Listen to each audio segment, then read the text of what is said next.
AITA for accepting a big inheritance from my grandma, and telling my dad him and his family are monsters like she said. My grandma died in 2024. I, 23M, had lived with her since I was 17 and had taken over a lot of bills and stuff in the last year before grandma died, and it was sudden. I was also no contact with my dad and stepfamily. Grandma was no contact with them too. For background on why and how we got here, my mom left when I was only a few months old. She changed her mind about having me and left me with my grandparents, meaning my dad's parents. My dad was in the military at the time and he retired after that deployment and took me home with him.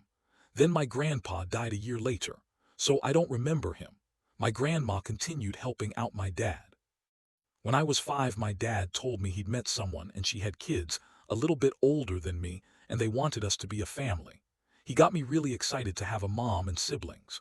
I don't even remember all the lead-up stuff, but the first time I was meeting them, I remember my dad saying our family was growing that day.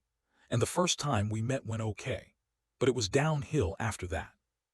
The second time we met, my step-siblings, who weren't step-siblings at the time, ignored me, and when me or dad were mentioned they had tantrums. We moved in together after that. So we'd met twice and suddenly all lived together. Then the wedding took place a month later. It was very low-key with hardly anyone there.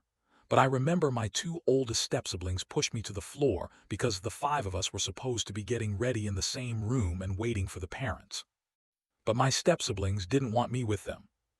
What happened at the wedding wasn't an isolated incident and they bullied and abused me a lot. My dad and stepmom did nothing to stop it. They tell me it was hard for my step-siblings and they had lost their dad and sometimes it made them a little angry, but they would never hurt me intentionally. Except they did, both physically and emotionally. My dad and stepmom started getting annoyed with me because I'd go crying to them about it. My grandma stepped in multiple times and tried to talk sense into my parents and especially to dad. He told her he had met the love of his life and wouldn't end the marriage for anyone. She pointed out that I needed him and had no one else. He said that was bullshit and I had a mom now. Grandma said I would never an equal to or before the older kids who were my stepmom's bio kids. Dad said that's just how it works. Grandma said not with him apparently, which dad resented. Grandma tried to take me more to make up for it, but my dad and stepmom protested and refused to allow it because it meant excluding my step-siblings. Meanwhile, my step-siblings would tell me if I couldn't live with grandma, it was sad my mom didn't get rid of me before she left dad. My grandma actually called CPS on my stepfamily, and that didn't actually result in being no contact, which still surprises me. Nothing was done by CPS despite them saying my dad and stepmom needed parenting classes and warning if I kept getting hurt I'd be removed. They made the threat but did not follow through.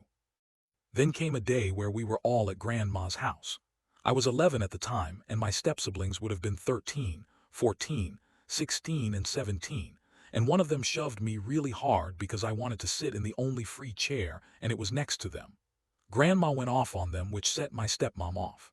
Then dad defended his wife and stepkids. And it all came to a stop because grandma called my step-siblings little monsters who shouldn't be allowed around other kids because they liked beating them up.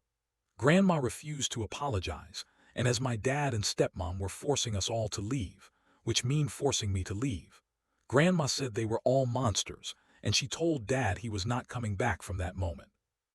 My dad and stepmom stopped me from seeing grandma for years. I only got back in touch with her a week before I moved out.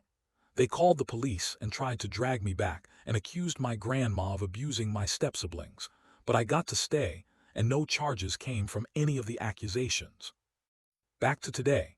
When grandma died, she had a strong will in place. She left my dad $100.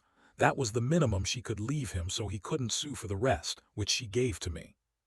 I got grandma's house, which was my dad's childhood family home. I got the rest of her money, her and grandpa's sentimental possessions, and she had some investments too. My dad tried to go after it, saying as her only child he should get everything, but her will stopped it. She left nothing to his wife or her kids.